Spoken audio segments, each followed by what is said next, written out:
Jesucristo. Ang salita mo'y totoo,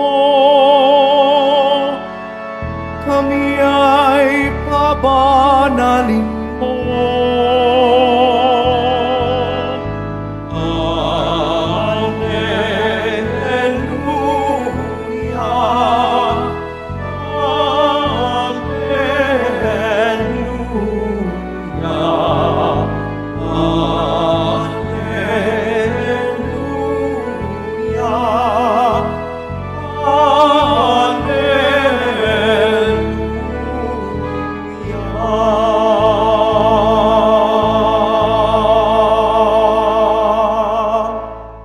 Sumainyo ang Panginoon. At sumaiyo rin. Ang mabuting balita ng Panginoon ayon kay San Marcos. Papuri sa iyo, Panginoon.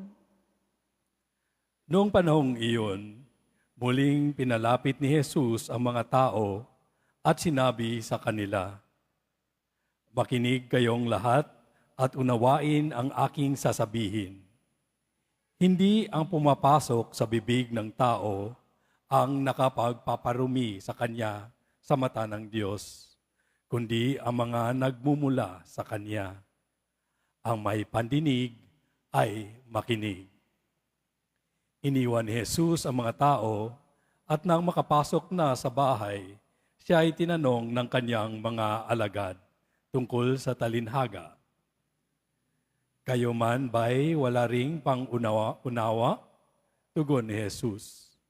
"Hindi ba ninyo alam na hindi nakapagpaparumi sa tao ang kinakain niya, sapagkat hindi naman pumapasok iyon sa kanyang puso, kundi sa tiyan, at pagkatapos ay idinudumi?" Sa pagsasabi nito'y para nang ipinahayag ni Jesus na maaring kanin ang lahat ng pagkain. Nagpatuloy siya sa pagsalita. Ang lumalabas mula sa tao ang nagpaparumi sa kanya sa manta ng Diyos, sapagkat sa loob, sa puso ng tao, nagmumula ang masasamang isipang nag-uudyok sa kanya na makiapid, magnakaw, pumatay, mangalunya, mag-imbot, at gumawa ng lahat ng kabuktutan tulad ng pagdaraya, kahalayan, pagkainggit, paninirang puri, kapalaluan, at kahangalan. Ang lahat ng ito'y nanggagaling sa puso ng tao at siyang nagpaparumi sa kanya. Ang mabuting balita ng Panginoon. Pinupuri ka namin, Panginoong Hesu Kristo. Magsiupo muna ang lahat.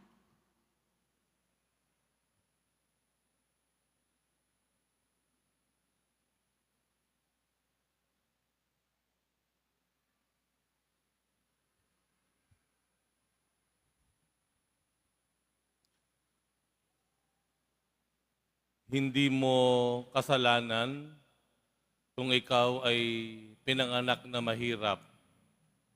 Hindi mo kasalanan kung ikaw ay pinanganak na mayroong kapansanan. Hindi mo kasalanan kung ikaw ay pinanganak na hindi kayang makapag-aral o makapagtapos ng pag-aaral. Minsan po may kausap ako at paulit-ulit kong sinasabi sa kanya yung gusto kong ipahatid sa kanya. Pero parang paulit-ulit niyang sinasabing, ano po? Sa bandang huli, ang sabi niya sa akin, "Father, sorry po. Ako po kasi ay ipinanganak na mahina ang pandinig." Sa puntong iyon, ang sabi ko sa kanya, "Alam mo, pagpaumanhin mo, hindi ko alam. Pero sasabihin ko sa iyo, hindi mo kasalanan na mahina ang pandinig mo."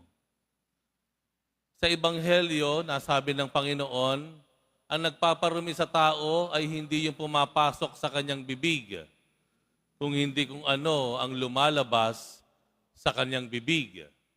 Alam natin ang pinanggagalingan ng Panginoon dahil sa nung panahon na iyon, maging ang pagkain ng tao, halimbawa na lamang, pagkain ng baboy, sa kanilang panahon na iyon, sa kanilang tradisyon, ay nagpaparume sa tao.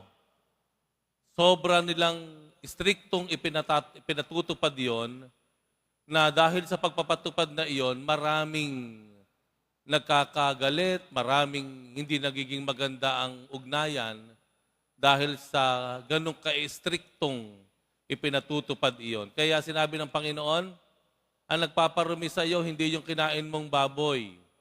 Ang nagpaparumi sa iyo ay kapag inaway mo yung taong sa iyo ay pumupuna. Kapag ikaw ay nagmura, diyan nagsisimula ang kasalanan. Walang bagay na mayroon ang natanggap natin sa buhay na ito na wala naman tayong kakayahang baguhin ang pwede nating isisi sa ating sarili at sasabihin kasalanan natin. Ang kasalanan lamang natin ay mangyayari doon sa naging tugon o reaksyon natin sa kalagayan nating iyon. Bigyan tayo ng halimbawa. Yung pagiging mahirap. Marami sa atin ipinanganak sa isang pamilya na isang kahig, isang tuka. Pinanganak sa isang pamilya na walang isang magulang. Iisa lang ang kumakalingang magulang. Marami po sa atin ipinanganak sa isang pamilya na marami kayong magkakapatid.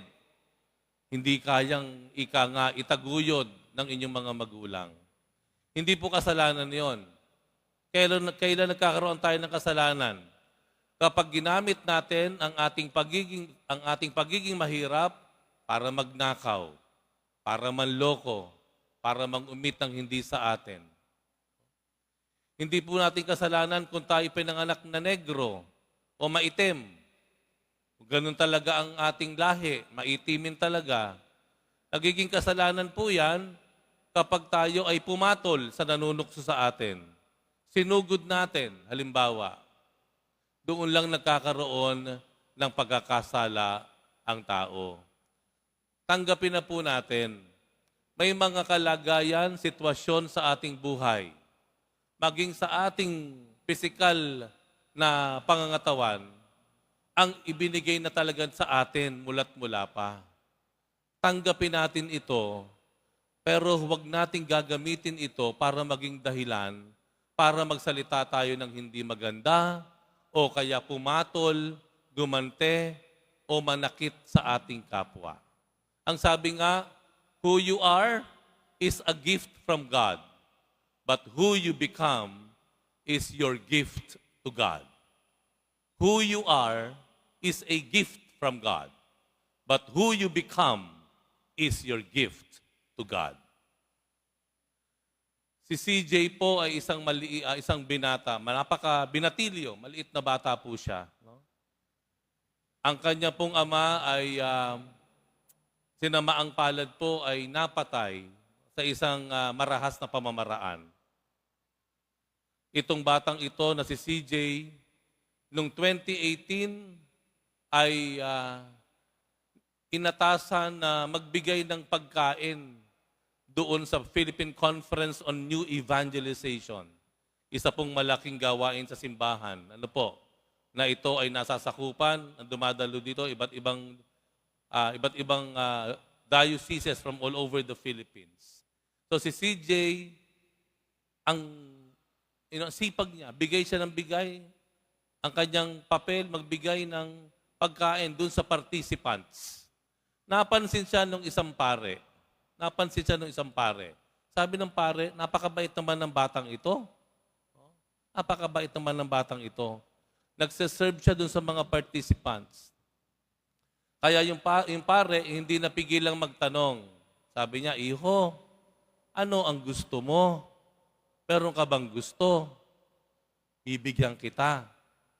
Ang sabi ni CJ, gusto ko po ng truck. Yung laruan na truck. Laruang truck. Napatigil naman yung pare. Tinanong uli nung pare, aanuhin mo yung laruang truck. Gusto ko po nung laruang truck kasi ibibigay ko po sa kapatid ko. Ibibigay ko po sa kapatid ko. Nakita niyo po yung batang si CJ?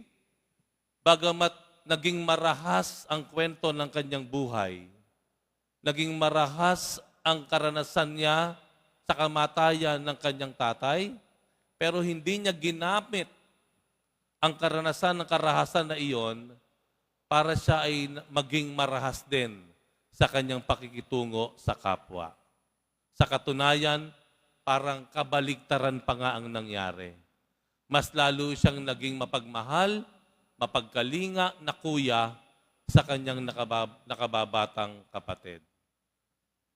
Mga kapatid, maraming bagay na hindi natin kailangang sisihin ang ating sarili. Huwag mong maliitin ang sarili mo. Huwag mong sisihin lahat sa iyong sarili.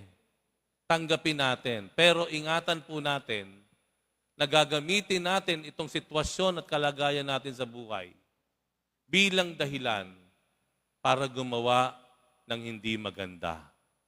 Para gumawa ng masama o kasalanan. Who we are is a gift from God. Kung sino man tayo. But who you become is your gift to God.